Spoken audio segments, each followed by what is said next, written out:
You can't see me, my time is now. এক শেষ salute, এক শেষ থিম সং। ওয়াশিংটন ডিসির ক্যাপিটাল ওয়ান অ্যারেনা, গ্যালারি ভর্তি দর্শক, উত্তেজনায় টান টান পরিবেশ। সেই সিগনেচার এন্ট্রি, আলো নিভে যেতেই ভেসে আসে সেই পরিচিত থিম সং, জন সিনা।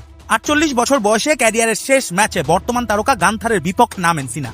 প্রায় 25 মিনিটের হাই ইন্টেন্সিটি ম্যাচ, পাওয়ার বনাম এক্সপেরিয়েন্স, একের পর এক কাউন্টার, ফিনিশার আর রিভার্সাল। শেষ পর্যন্ত গান্থারের স্লিপার হোল্ড। সিনা লড়াই চালিয়ে যান, কিন্তু শরীরটা যে আর সাড়া দেয় না। রেফারির সামনে ট্যাপ আউট। জন সিনার ক্যারিয়ারের সবচেয়ে বিরল দৃশ্য। অ্যারেনা স্তব্ধ, মুহূর্তেই আবেগে ভেসে যায় গ্যালারি।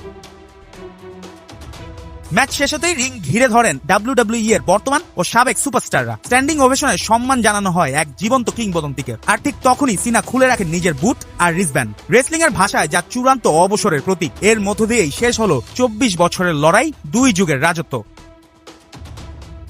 2002 সালে কার্ট অ্যাঞ্জেলের বিপক্ষে আত্মপ্রকাশ। শুরুটা কঠিন হলেও ডক্টর অফ থাগানোমিক্স চরিত্রে সিনা হয়ে ওঠেন আলাদা। দ্রুতই হয়ে যান ডাব্লিউডাব্লিউই এর পোস্টার বয়। পরিসংখ্যানেই তার প্রভাব স্পষ্ট। 17 বার বিশ্ব চ্যাম্পিয়ন, ডাব্লিউডাব্লিউই ইতিহাসে যা সর্বোচ্চ। 6 বার WrestleMania main event. Edge, Orton, Lesnar, the Rock, Shawn Michaels, AJ Styles, যাদের সঙ্গে তার ম্যাচগুলোই তৈরি করেছে যুগ। 2015 সালে ইউএস চ্যাম্পিয়ন ওপেন চ্যালেঞ্জে ভেঙে যাওয়া নাক নিয়েও ম্যাচ চালিয়ে যাওয়ার সেই দৃশ্য আজও রেসলিং জগতে পেশাদারিত্বের এক অনন্য উদাহরণ।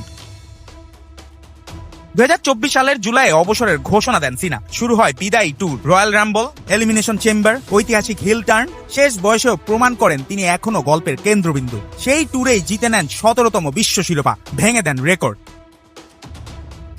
রিংয়ের বাইরে হলিউডে সফল হলেও জন সিনা কখনোই রেসলিং ছাড়েননি। আজ শেষ ম্যাচে জয় আসেনি, কিন্তু জন সিনা হারেননি। কারণ খেলাধুলায় সব জয় স্কোর লাইনে লেখা থাকে না, কিছু জয় লেখা থাকে ইতিহাসে। আর সেই ইতিহাস লিখে গেলেন the last time is now.